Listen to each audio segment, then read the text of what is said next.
Welcome to Marnie's Friends. I'm here today with my friend Paula Robinson. She's going to be sharing with us your unshakable blueprint for surviving and thriving through the tough times in life. We're going to have a great half hour here. Buckle up, get a notepad, and I'm going to just introduce Paula first, then bring her on stage. Paula is a award-winning technology entrepreneur and certified resilience consultant. With unwavering passion, she empowers women to harness the transformation power of resilience. Her website is thepaularobinson.com, and you can also invite her to speak over at womenspeakers.com. So excited to welcome you here. Hi, Paula. Good afternoon. Thanks for having me. Yeah, I'm excited to have you here. You have 8 pillars of resilience. We were talking before we came on air just about resilience and how it's kind of the opposite of just coping, just kind of, just barely getting by. It's a strategic mindset that takes us into this whole different kind of zone of life that's also available. Yes, it absolutely is. Yeah. So let's talk first about embracing reality. What does that have to do with it? It's the first pillar. So tell us about that. So, the first pillar is peer acceptance. And the way we embrace reality is to not to resist it. And so, with peer acceptance, this pillar is primarily about absolute acceptance of your circumstances and the impact that it will have on your life temporarily or permanently if your circumstances can't be changed. So instead of resisting your new reality, Marnie, it's vital to fully embrace it, not just intellectually, but most importantly, emotionally. So change plus resistance equals suffering, and resistance is refusing to accept. So even though sometimes we don't really recognize it, when we are resisting, we are adding an additional layer of suffering that we don't have to endure. And a lot of times when it's already an unwelcome change or just something that we just totally didn't expect in our life, that itself is typically already causing some level of pain or anger or disappointment and maybe even depression. And so when we resist it instead of accept it, we actually induce another layer of suffering. And so in my seminar, I teach 9 actionable techniques of how to shift from resistance to acceptance. And one of those mechanisms is a coping mantra. So we know that a mantra is just a phrase or a statement that you repeat frequently. So, for example, it can be a scripture, it can be a quote, it can be a personalized statement. It just needs to be something, Marnie, that's specific to the person and their situation. And then once you have your scripture, your quote, your personalized statement, and it could be all 3, you put it on several post-it notes and you put it throughout your house in the rooms that you frequent the most. So your bathroom, your kitchen, your office, your bedroom. And when you start having counterproductive thoughts or about resisting your situation, you say that scripture, you say that quote, that personalized statement. And what happens is the more you say it out loud, you start to feel it, you start to believe it. And it just helps shift your mindset from one of resisting to one of being fully accepting of your situation. What is one that you really love to have around your house? What's one of your favorite? So I'll tell you, so it's different based on different situations. So in my life, I've been through a lot of tragedy, loss, trauma, and even dealing with the incurable health condition that causes chronic pain. So for me, it really just depends on what season I'm in and what the scripture or the quote will be. I will tell you briefly one story. When I was 19, first week of my sophomore year of college, my mom passed away. Her death was very preventable. And I was not a Christian, didn't grow up in a Christian household. Fast forward a couple of years later, I become a Christian and I, was like, okay, I'm God's child. He's going to heal me from this grief and this pain from her death. But it didn't happen. And this went on for years and years and years. And one night I had a meltdown, but I thank God for that meltdown, because it was through that meltdown that God showed me that I was not accepting her death. And I also was not accepting the fact that he had a right to take her. And so we can pray and ask God, for healing, for emotional healing, to take the sorrow, the pain, the grief away, which I had done for years. But I was still resisting emotionally. And so in that moment, he taught me, I said, okay, God, how do I shift from, resisting her death to actually accepting her death? And one of the things was a coping mantra. And so what I had to do for a very long time is daily, I had to say, I don't like that she died, but I accept that she died. And I choose to let it make me better and not bitter. Yeah. So that's one in that situation. But for me, it just Mhm. depends on, what I'm going through. Yes. As you're talking, I've done this through the years, and one of mine was total dependence. I just put it everywhere, just total dependence on God. Another one, just say yes every single time to whatever God is bringing into my life. Just say yes. Mhm. I feel like the pain is between the ask and the yes. The pain Yes. is between this is what God's calling me to do and me saying yes. The pain's right in here.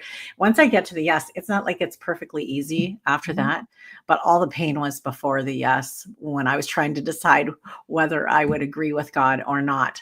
Yeah. So that's so beautiful. Yeah. What's the second pillar? Yeah. The second pillar is practicing self-awareness.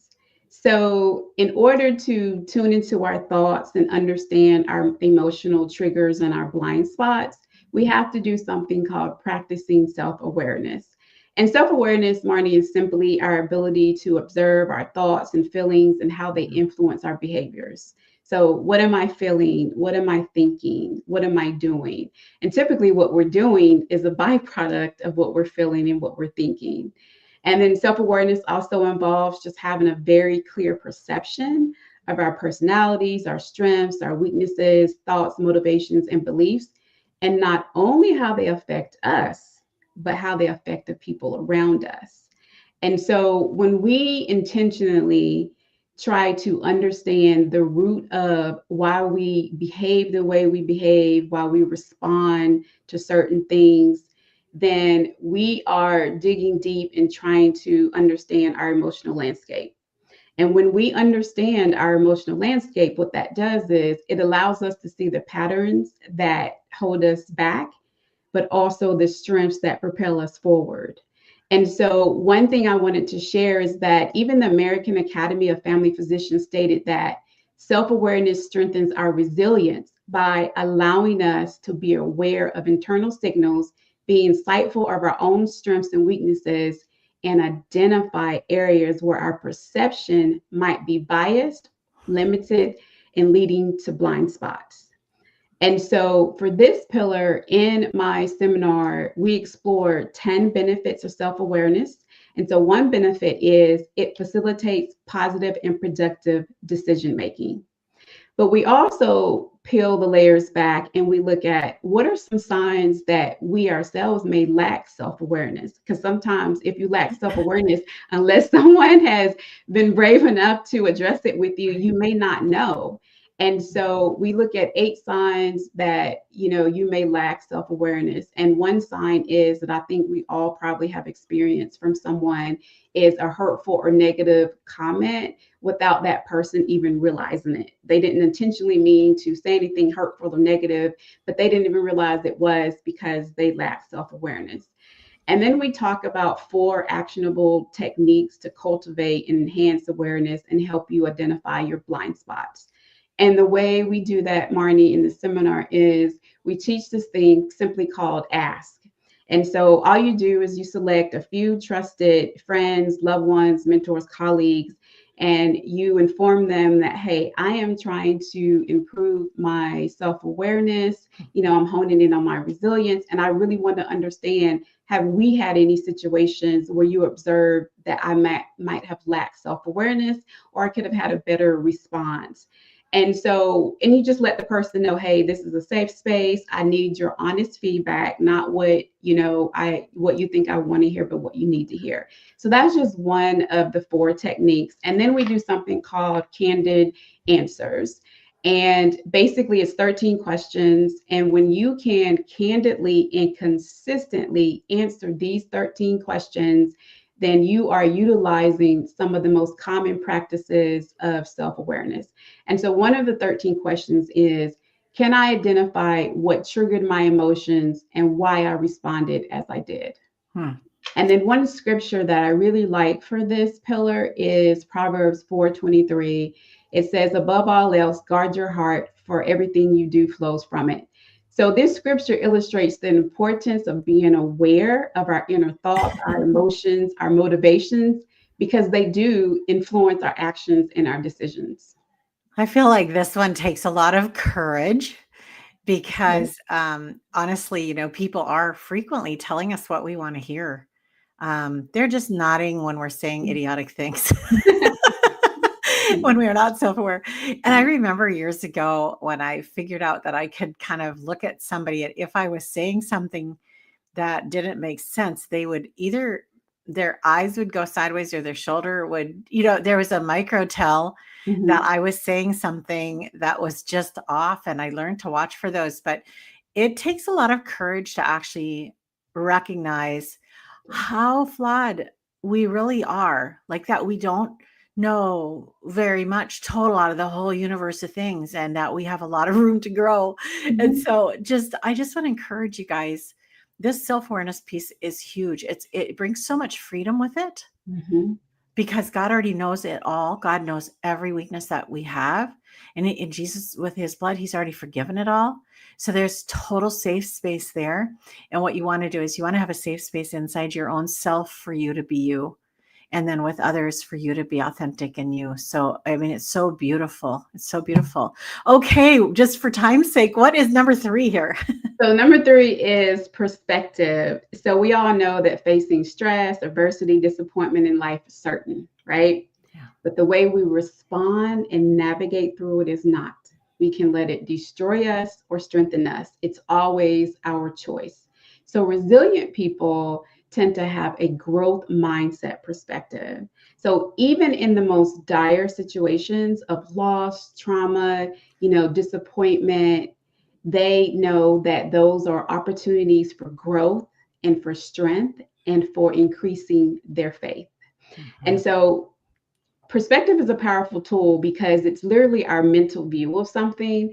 And so a lot of times, Marnie, it's not the situation itself, but it's how we view the situation that determines our ability to overcome and to get through it. Absolutely. And one powerful statement I heard a pastor say years ago about perspective that I've never forgotten, which was, if you can't change the it you're looking at, change the way you're looking at it. Mm. Very powerful statement, simple but powerful statement. And if you think about it, a lot of times in life, things happen that are out of our control. We can't change it. But what we can do is make sure that we are having a healthy perspective to that situation. And so in my seminar for this pillar, we actually explore 12 questions to make sure we gain and have the right perspective. And those questions help to move us away from our emotions and focus on things that can actually help us, like I said, have the right perspective. And one of the questions that we explore is, what would I tell a friend or loved one in this situation? And this is key because a lot of times we're hardest on ourselves, we're our own worst critic. And so we might not tell ourselves the same thing or think to tell ourselves the same thing that we would tell a friend or a loved one. So that's just one of the 12 questions that we explore. And then we also review like some tips and some insights to help you gain and maintain the right perspective. I love that. My one of my coaches recently said to me, "Okay, I want you to keep track now of any thoughts that go through your mind about yourself Mhm. that you would not say to your 6-year-old granddaughter." Yeah. And I thought that's a good way to think about it. That Mhm. really narrows it down. If I'm not being kind to Yeah. myself, I Yeah. need to reframe that. And it's so powerful. Reframing is hugely powerful in that perspective that perspective. I often say to God, when I'm upset about something, Jesus, please talk to me about this from your perspective, because God's perspective is always going to bring hope and healing and peace and life to something that otherwise might look hopeless. Yes. Okay, let's move to number 4. Yeah, and it's so interesting you say reframe, because we talk about reframing in this pillar. So Oh, number great. 4 is practical optimism. So for the seminar and one-on-one consultation, it's defined as acknowledging your difficult circumstances, but having an unwavering belief that you will prevail, like you shall prevail. And so when we have the expectation of better days ahead, that propels us forward to face some of the most traversed times of our lives. And so practical optimism is simply about blending hope with realism, but not ignoring our feelings or our emotions. And so with optimism, we all have feelings of anger and sadness, disappointment, but how long we dwell in those feelings, Marnie, that determines, are we going to be optimistic or pessimistic? And so basically, what optimists tend to do is they learn how to reframe what you just mentioned. And so you reframe the negative event or negative experience. And what that does is it allows you to more quickly focus on what you can and can't control. And it keeps you from going down a rabbit hole of getting, mentally and emotionally drained, fixating on a situation that you just simply can't change. And it makes us more productive in our thinking.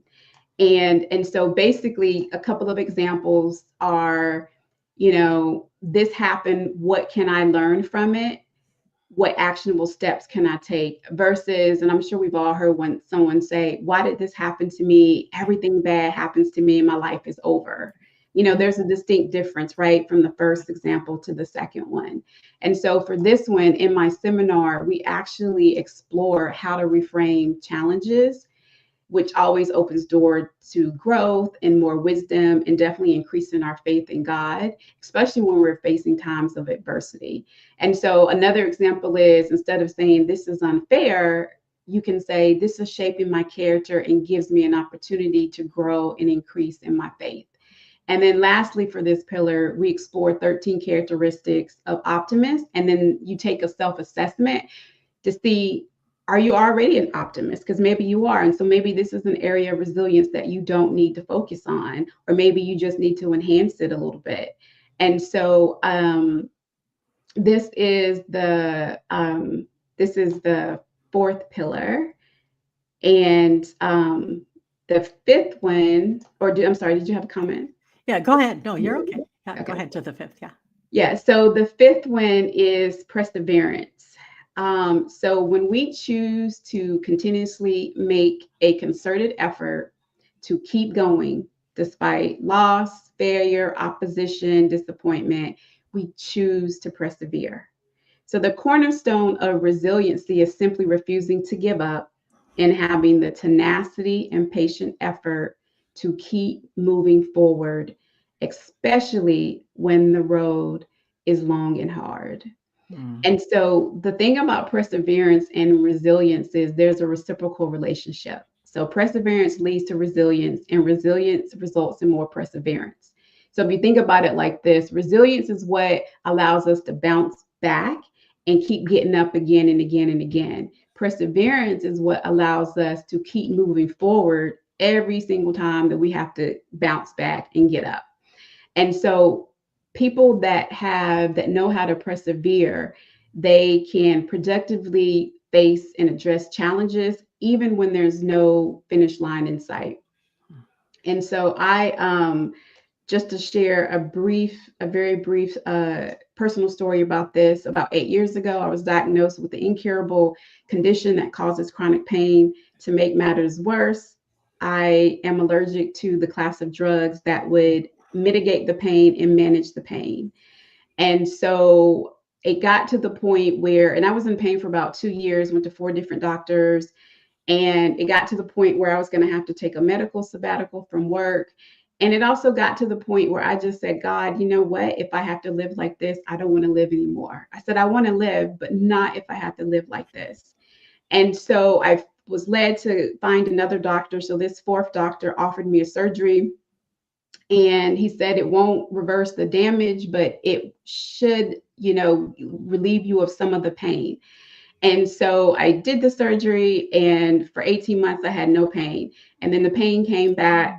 And I remember sitting at this very desk, and I was just crying. And I asked God to take the pain away. And he told me, instead of praying to take the pain away, pray for the strength to endure. And of course, I'll be honest, that made me cry even more, because that's not what I wanted to hear. But I knew by him telling me to pray that he would answer. And so that's what I did.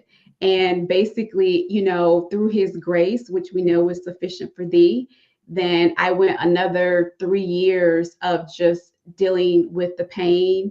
And I fortunately was able to have another surgery last year, and so far so good. But what God taught me is that he's not, even though he's a healer and he can heal us in an instant, for whatever reason, he may not choose to do that. And even though I was to the point to where I didn't want to live anymore, I made a declaration when he told me to pray for strength.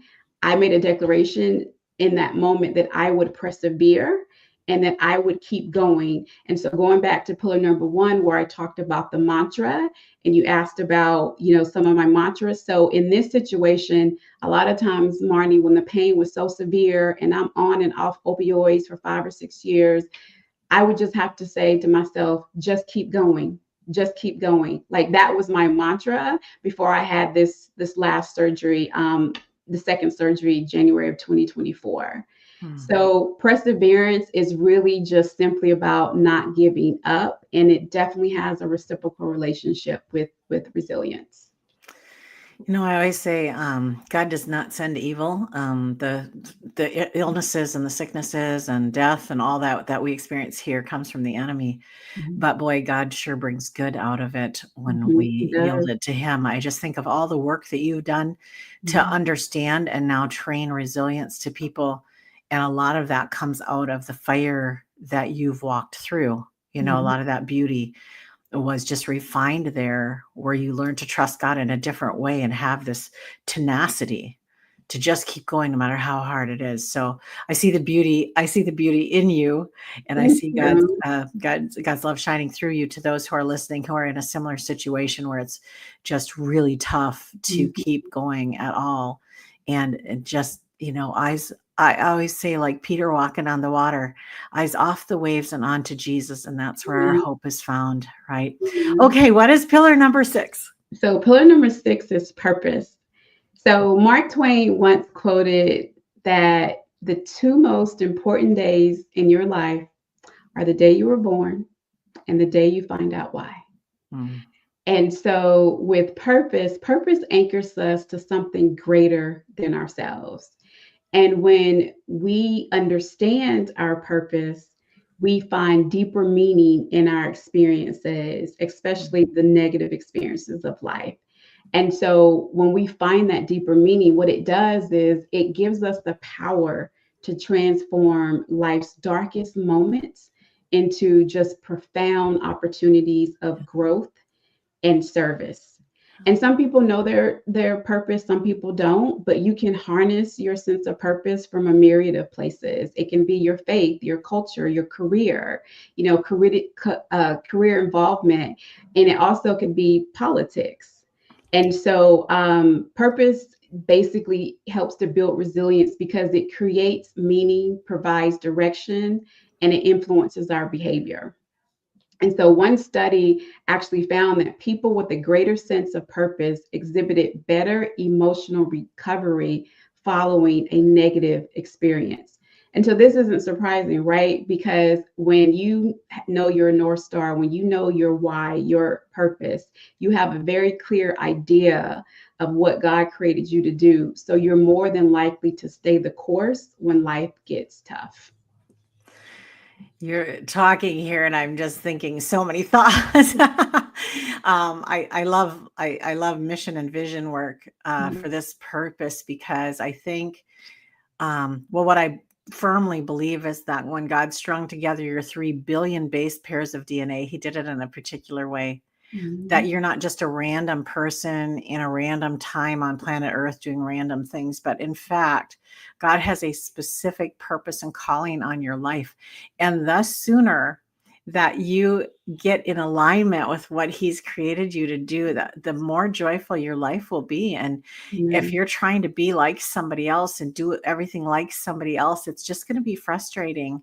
And this purpose thing is just huge. And you were talking about it gives us momentum for life. And I just think it's because it's like if a bicycle was trying to be a jet plane. I Mhm. mean, it'd be frustrating every single day. And neither a bicycle nor a jet plane are better or worse than each other. They just have completely different roles in the world. Mhm. And when we're trying to be something God didn't create us to be, man, it's frustrating. It's just like bashing your head against the wall.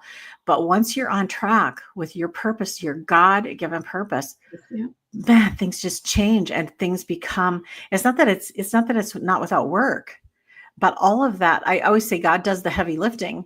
And so it's done with ease. Yeah, it's accomplished with ease. Okay, one last pillar, pillar number 8. Bring us home. Oh, okay. Well, we have two more, Oh, but did we miss 7? no, 7 is next. We just Okay, did, 7. yeah, Here we go. yeah, Okay, well, we 7. only have about 3 minutes, so I'm going to Oh, have okay. to really bring Okay, these in real here. quick. Okay. Okay, positive relationships. So I'll just call out, since we only have 3 minutes left, that positive relationships, we are inherently social beings designed to connect with one another. So through this human connection, we need to have healthy, positive relationships with, family members, friends. And so I'll just call out that the American Psychological Association found that a primary factor in resilience is having caring and supportive relationships, not just within the family, but also outside the family. And so I just thought that was important to note that, we can do all the things that we need to do that we talked about in the first 6 pillars, but also having supportive, positive relationships is definitely key to building and maintaining resilience.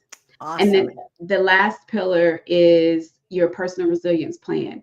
So in my seminar or workshop or through one-on-one consultation, as we go through the first 7 pillars, we're actually co-creating number 8, which is your personal resilience plan. So it is a customized blueprint based Nice. on how you answered the questions, what notes you took for the first 7 pillars. And you do this huge exercise with 8. And so your takeaway is actually your own blueprint, your roadmap to how to cultivate, enhance, and maintain resilience. And obviously, it's something that will evolve over time and you can update it. But that is your takeaway when you go through the seminar, or, like I said, one-on-one consultation. That's so awesome. Well, these have been really helpful. Good, just broad overview of resilience, what it is, and how to move forward. You can learn more about this over at Paula's website is thepaularobinson.com. What are they going to find when they get over there, Paula? So you will find a little bit about my story, as well as the programs and services that I offer. So, like I just said, I offer speaking engagements, seminars, workshops, and as well as one-on-one consultation. And you'll find that I love God, and I am just thrilled to come through what I've come through and be able to be on the other side of so much trauma and tragedy and loss. It doesn't mean that I still don't have my ups and downs, but I have my blueprint, and I'm just happy and thrilled to Mm. share it with others because it's effective and it works. I went from merely surviving, Marnie, to thriving and just living a life of peace, love, and joy and freedom. And I tell God often, I am so grateful for the life that I get to live. Oh, so beautiful. Well, thank you for being here. Thank you for all of this. Thank you. Yeah, and thank you guys for joining us. It's so great to have you along. Hope you will check out Paula's website at thepaularobinson.com and invite her to speak over at womenspeakers.com. And we'll see you next time. Bye.